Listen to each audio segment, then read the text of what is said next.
قوم يا ابني يا حبيبي، تعال اقعد معايا شويه. يا ستي فيها ست، كنت نايمه ستي، لازم انا تقلقيني كده لازم. خلاص يا حبيبي انا اسف، خلاص نام. خلاص بقى، بعد ايه بقى خلاص. يا ست نعم نعم خير نعم. خد يا ابني كيس الزباله ده، روح المهول يا ابني. انت جايباني من وسط الجيم اللي بلعبه عشان خاطر الزباله؟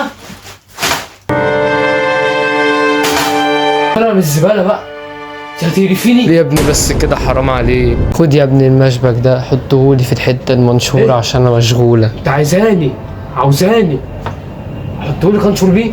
وانت يعني مستخسره يعني تحطيه؟ ماشي انا زهقت منك. ماشي انت عمال اصلا تقرفيني وادي المشبك بتاعك اهو. خد يا ابني يا حبيبي الاكل ده وقول لي رايك فيه. مندوب هنشوف.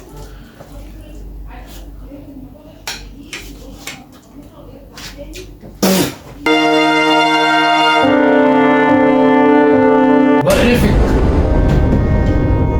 ايه القرف اللي انت عاملاه ده؟ زي القرف. يلا ده انت على طول مقرفه كده. انت قرف. قبل احسن. قوم يا ابني تعال اقعد معايا شويه. يا عم بقى يا عم، احنا عرفنا منك بقى. لا يا ابني انت بتعملني كده ليه يا ابني؟ بقول لك بابا، ايه يا ابني يا حبيبي؟ هات كده بس اي فلوس كده تساعدني بس في الجمعيه. استنى كده، استنى ال 10 جنيه دي عقبال ما استفتح. 10 جنيه وخلاص على دماغك. خد يا عم انا مش عاوزها. ليه كده يا ابني ليه كده يا ابني ليه؟